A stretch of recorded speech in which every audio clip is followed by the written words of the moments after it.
Ovi kamioni su živi dokaz da se rijetkost i funkcionalnost mogu kretati ruku pod ruku, iako ponekad malo šepaju. Nisu težili konvencionalnosti, nisu pokušavali proći nezapaženo. Nastojali su riješiti probleme na načine koje nitko drugi nije zamislio ili jednostavno postojati kao izjava principa. I u tom su procesu stvorili strojeve zbog kojih se danas pitamo kako je, dovraga, netko došao do tih ideja. Ali su funkcionirali. A neki, desetljećima kasnije, i dalje to čine, prkoseći protoku vremena i logici, pogotovo posljednja mjesta na ovom popisu. Počnimo.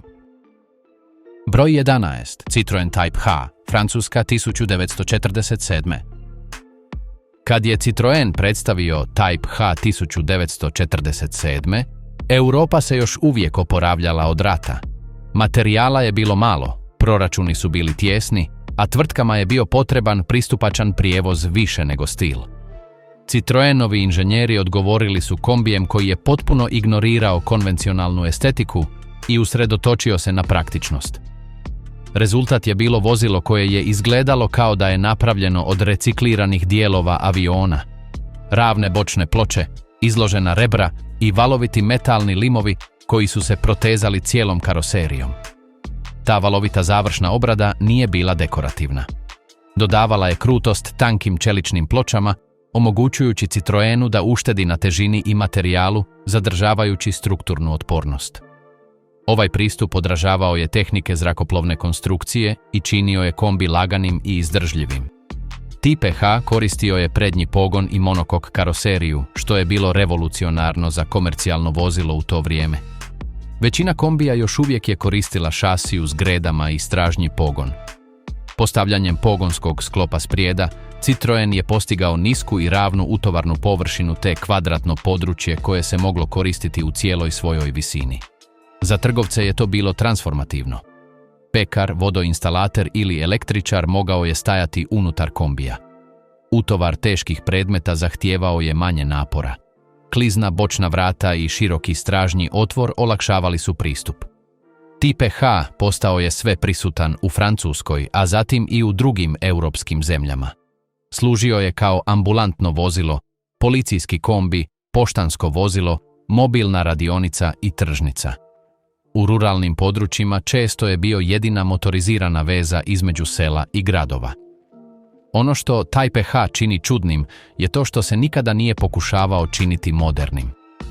Tijekom 34 godine proizvodnje, osnovni se oblik jedva promijenio. Dok su se automobili razvijali s perajama, oblinama i uglatim linijama, Type H je ostao industrijska kutija. Njegov vizualni identitet postao je bezvremenski zbog tvrdoglavosti. Čak i 70-ih godina novi Type H izgledali su kao relikvije drugog doba. Danas se kombi slavi kao ikona dizajna. Obnovljeni primjerci pretvaraju se u mobilne kafiće i kamione s hranom, cijenjeni zbog svog karaktera. Ali njegova slava skriva njegovu izvornu svrhu – biti jeftin, robustan i koristan u oštećenoj ekonomiji. Broj 10. Bedford CA, Ujedinjeno kraljevstvo 1952. Predstavljen 1952. Bedford CA pojavio se u vrijeme kada su se mala britanska poduzeća širila. Trgovine, obrtnici i uslužne tvrtke trebale su lagana komercijalna vozila koja su bila pristupačna, kompaktna i jednostavna za održavanje. Bedford, komercijalna podružnica Vauxhalla, isporučio je kombi koji će postati poznat na britanskim cestama više od desetljeća. Najupečatljivija značajka CAA bilo je njegovo buldogovsko lice. Umjesto duge haube ili dizajna pune kabine, Bedford je stvorio kratak, zaobljen prednji dio koji je smjestio motor, zadržavajući vozilo kompaktnim. To je kombiju dalo prijateljski, gotovo crtani izgled. Ali oblik nije odabran zbog šarma. Bilo je to rješenje za pakiranje koje je omogućilo kratku ukupnu duljinu, istodobno zadržavajući pristup motoru za održavanje. Mehanički gledano, CA je bio jednostavan. Koristio je provjerene benzinske motore, jednostavan ovjes i robusne komponente koje su lokalne radionice mogle popraviti. To ga je činilo idealnim za male operatere koji si nisu mogli priuštiti zastoje ili specijalizirane popravke. Kombi je bio ponuđen u više stilova karoserije. Zatvoreni kombi, pick-up, minibus i šasija s kabinom za prilagođene karoserije. Postao je omiljen za dostavne službe, javne službe, pa čak i ambulantna vozila. Ono što Bedford CA čini čudnim u retrospektivi je koliko se usko i visoko čini. U usporedbi s modernim kombijima čini se gotovo krhkim. Mali kotači, tanki stupovi i minimalna zaštita od udara odražavaju drugačije doba dizajna vozila.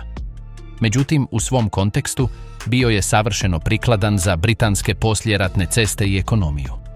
Mogao je navigirati uskim ulicama, parkirati se u skučenim prostorima i prevoziti dovoljno tereta za lokalnu trgovinu. Broj 9. GMC DUKV, Sjedinjene Američke Države, 1942. Među svim neobičnim klasičnim kamionima, nijedan ne zamagljuje granicu između vozila i plovila tako potpuno kao GMC DUKW, razvijen tijekom Drugog svjetskog rata. DUKV nije bio dizajniran za stil, udobnost ili dugovječnost. Izgrađen je za brutalan zadatak: prevoziti ljude i zalihe s brodova izravno na neprijateljske obale. Konvencionalni kamioni to nisu mogli, a brodovi nisu mogli lako premjestiti teret kada bi stigli na kopno. DUKV je riješio taj problem bivajući i jedno i drugo.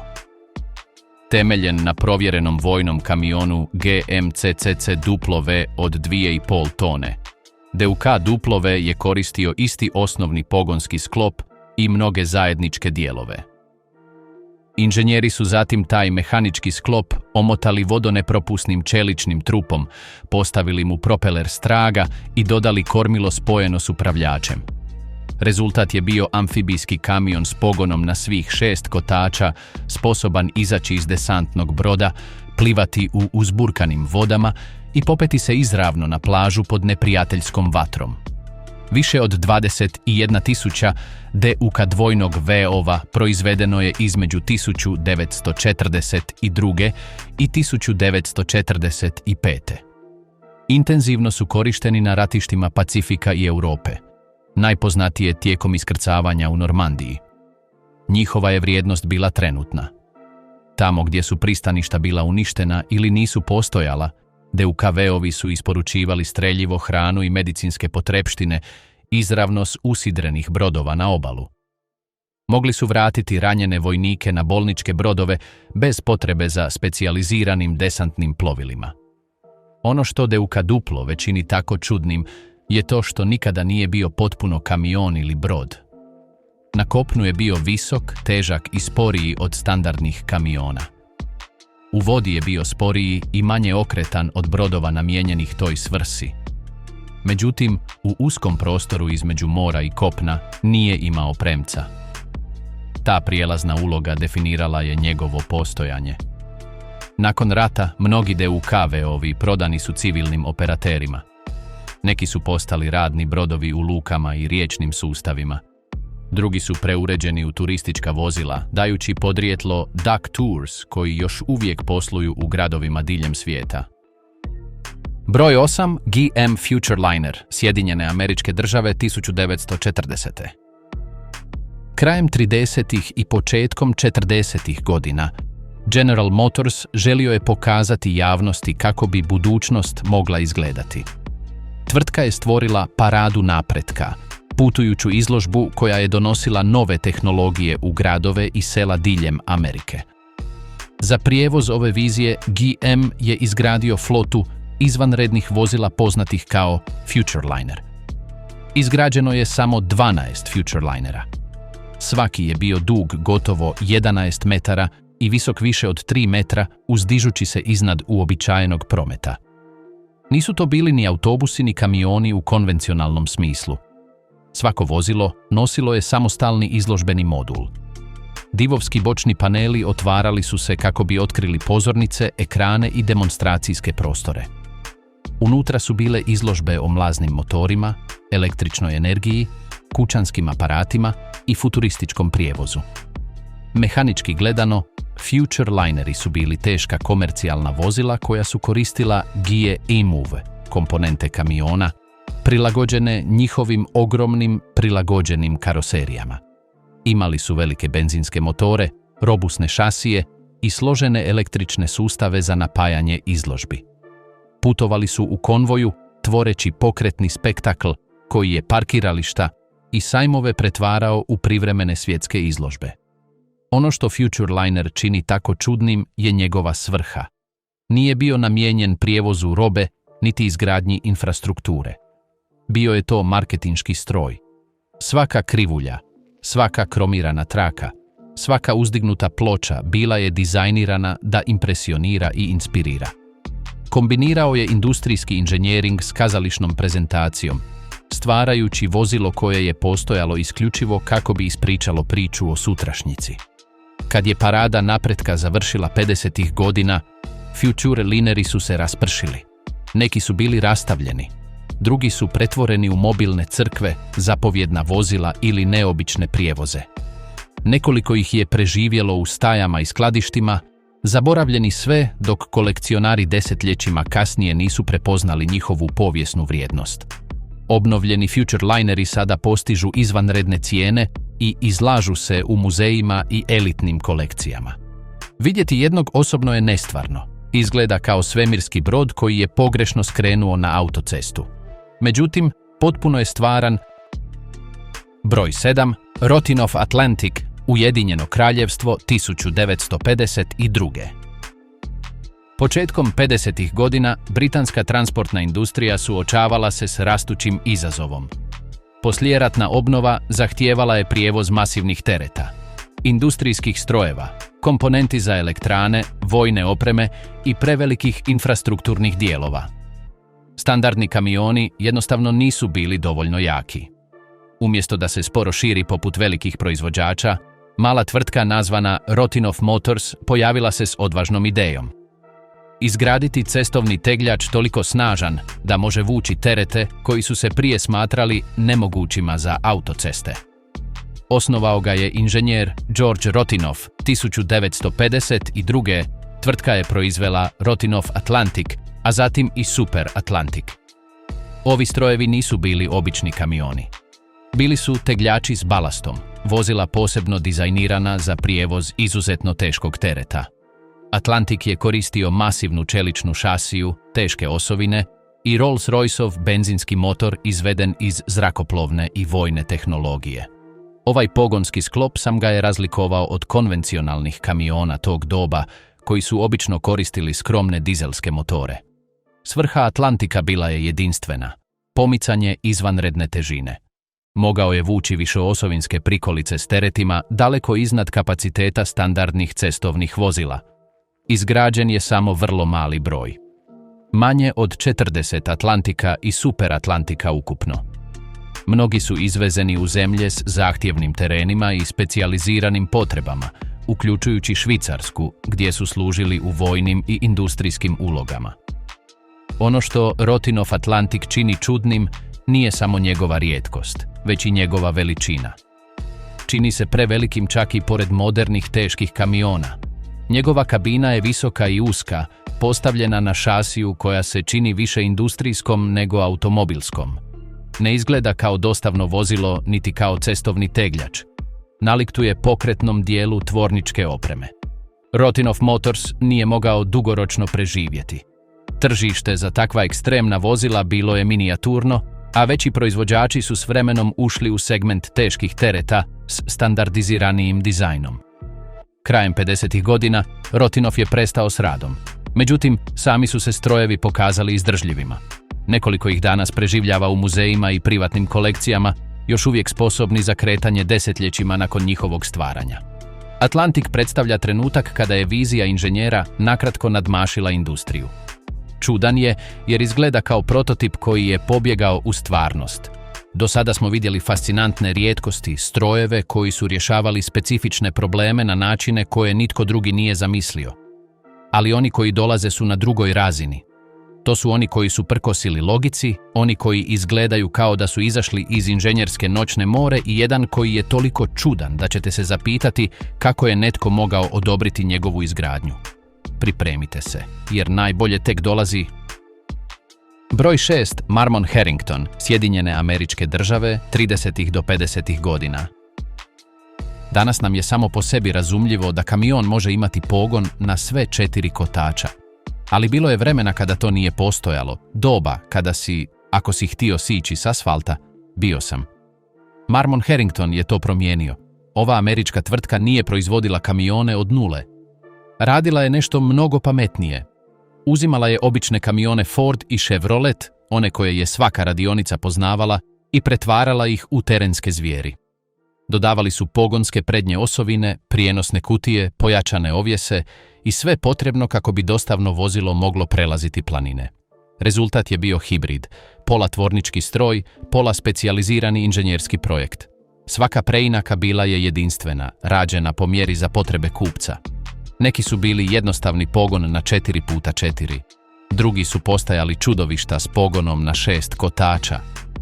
Izvana su izgledali kao obični kamioni, oni koje vidite na bilo kojoj američkoj ulici.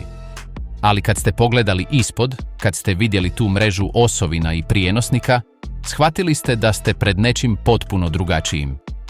Tijekom Drugog svjetskog rata, Marmon Harrington je postao ključni dobavljač za savezničke snage. Njihovi kamioni prelazili su pustinje, džungle i planine, gdje nijedno drugo vozilo nije moglo proći. Dovozili su zalihe na prve linije, vukli topničke komade, spašavali živote na najudaljenijim bojištima. Nakon rata nastavili su raditi na mjestima gdje su ceste bile luksuz, rudnici, naftne bušotine, znanstvene ekspedicije. Ono što ove kamione čini čudnima jest to što nema dva ista. Svaki Marmon Harrington je jedinstveni primjerak, komadić povijesti na kotačima. I ono najnevjerojatnije je da mnogi i danas rade, dokazujući da kada nešto radite dobro, vrijeme uzme svoj danak, ali ne naplati uvijek. Broj 5, Tatra 111, Čehoslovačka 1942. Dok su zapadni proizvođači gradili svoje kamione na šasijama s uzdužnim gredama, dvije paralelne grede spojene poprečnim nosačima, u Čehoslovačkoj je netko odlučio krenuti radikalno drugačijim putem.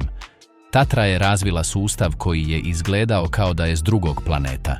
Šasiju s centralnom cijevi, ogromnu kralježnicu koja se protezala kroz cijelo vozilo, štiteći prijenos unutra i držeći neovisne oscilirajuće osovine na svakom kotaču. Ovaj dizajn se činio čudnim u očima konvencionalnih inženjera, ali je imao nevjerojatne prednosti. Centralna cijev štitila je vitalne komponente od udaraca i kamenja. Oscilirajuće osovine omogućavale su kotačima da se neovisno kreću, održavajući trakciju na terenima gdje bi drugi kamioni beznadno proklizavali.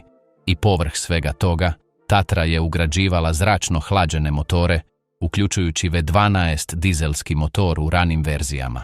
Tatra 111 postala je legendarna na najhladnijim mjestima na planetu.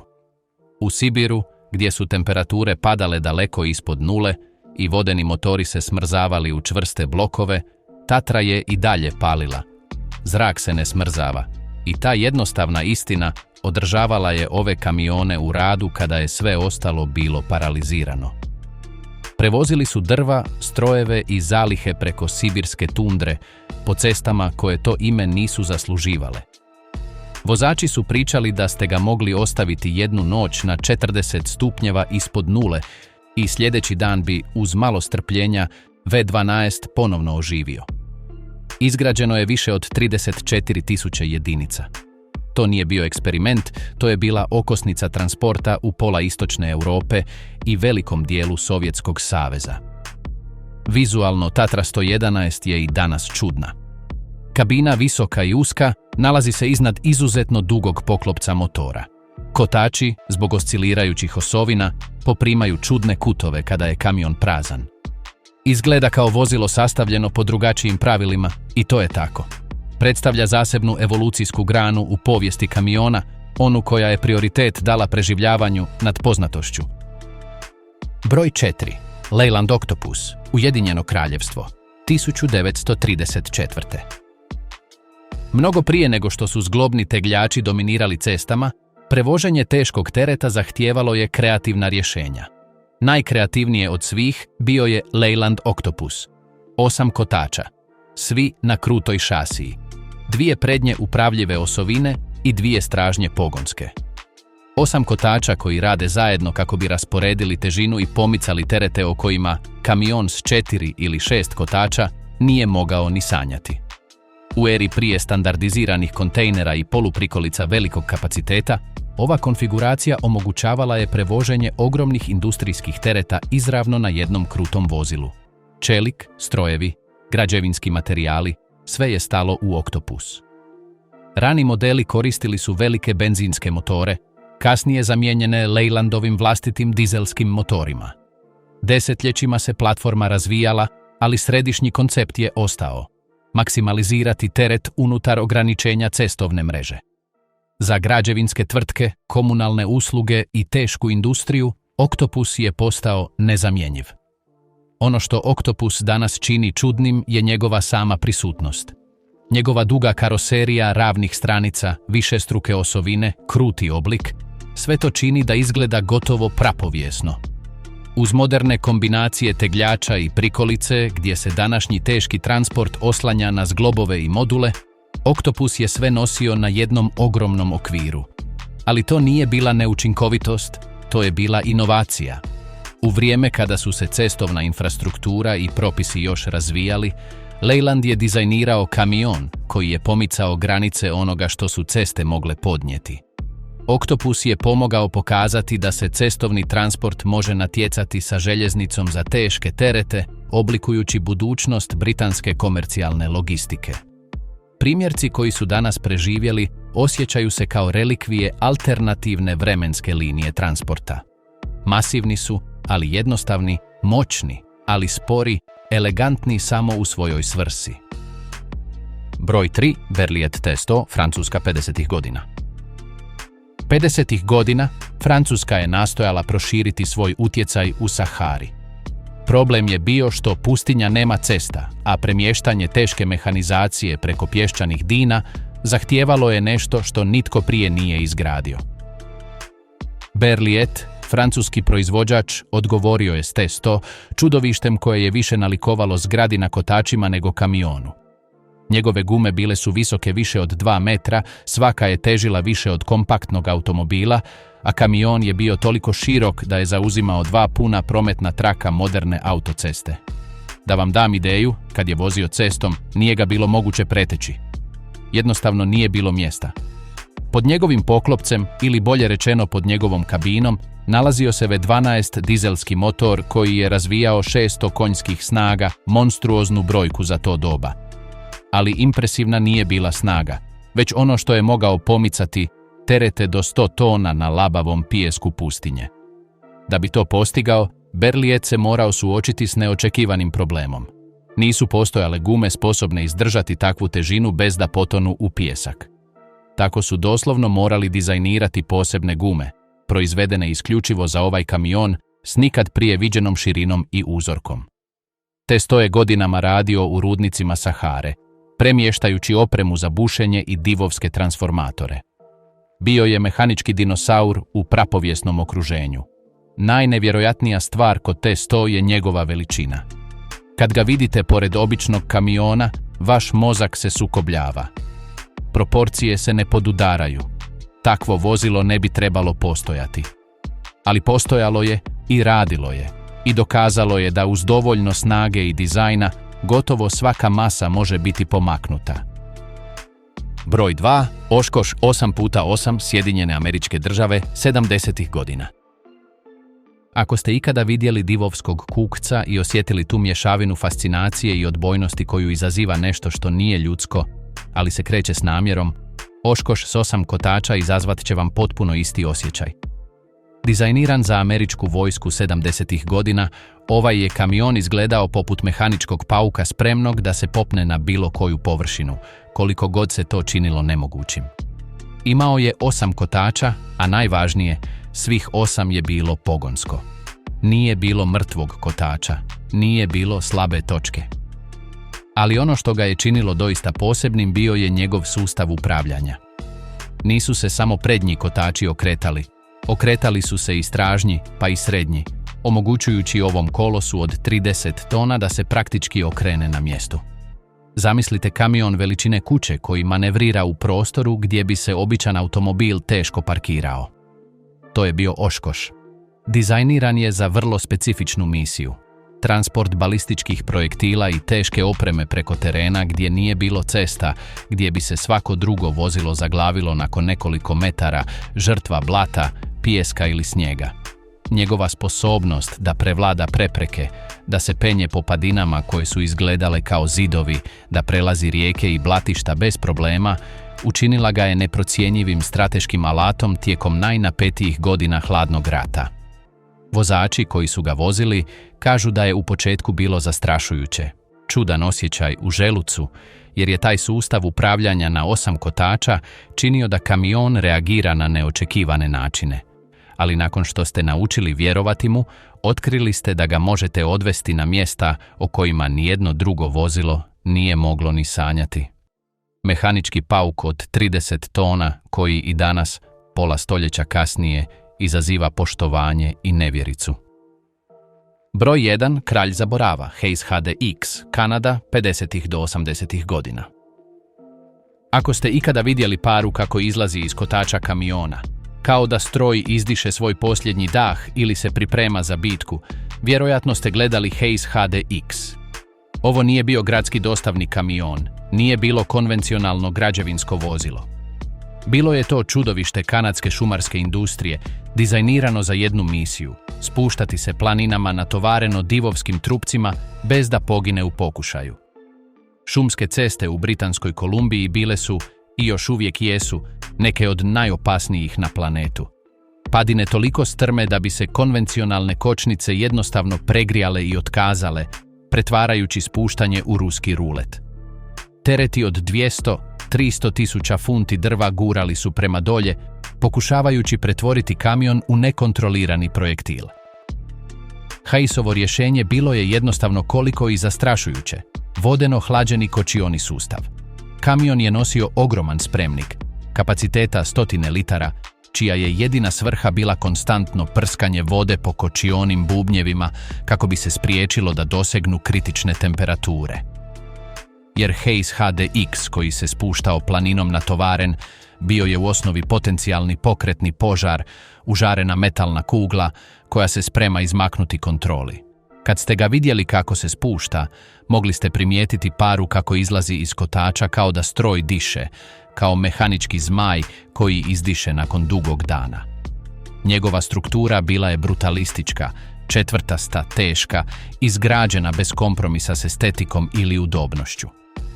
Teretna platforma mogla je biti široka do 14 stopa kako bi držala najveće trupce koje je šumarska mehanizacija mogla sjeći. Njegova visina bila je zastrašujuća, njegova prisutnost neodoljiva. Bio je to div dizajniran za okruženje gdje je pogreška značila pad s litice visoke 100 metara, gdje su životi vozača ovisili o tome da te vodeno-hlađene kočnice rade svake sekunde svakog spuštanja. I ono nevjerojatno, ono što prkosi svakoj logici, jest da mnogi od ovih kamiona i danas rade u šumama. Ne zato što su moderni, ne zato što imaju najnoviju sigurnosnu tehnologiju, već zato što su preotporni da bi ih se povuklo. Izgrađeni u doba kada je inženjerstvo tražilo nešto jednostavnije, ali mnogo odvažnije, Hayes HDX su i dalje tu, prkoseći vremenu, planinama, samoj gravitaciji. Jer na kraju ovi kamioni nisu samo prevozili drva. Prevozili su ljudsku opsjednutost pomicanjem granica mogućeg, odlaskom malo dalje, nošenjem malo veće težine. I zato je, bez ikakve sumnje, Hayes HDX neprikosnoveni kralj zaboravljenih kamiona. Prošli smo put od strojeva koji su zamijenili konje na ulicama Londona svojim jedinim prednjim kotačem, do francuskih kombija od valovitog lima koji su izgledali kao da su izvučeni iz hangara za avione, preko amfibijskih kamiona koji su prelazili plaže pod neprijateljskom vatrom, pokretnih kazališta koja su prodavala budućnost, traktora s avionskim motorom, jedinstvenih konverzija koje su dovele pogon na 4 kotača na nemoguća mjesta, čeških kamiona s kralježnicom koji su preživljavali sibirsku hladnoću, hobotnica s 8 kotača koje su prevozile ono što nitko drugi nije mogao pomaknuti, francuskih divova koji su zauzimali 2 trake, mehaničkih vojnih pauka i konačno ovog kanadskog zmaja, koji se spuštao niz planine ispuštajući paru kroz kotače kao da diše.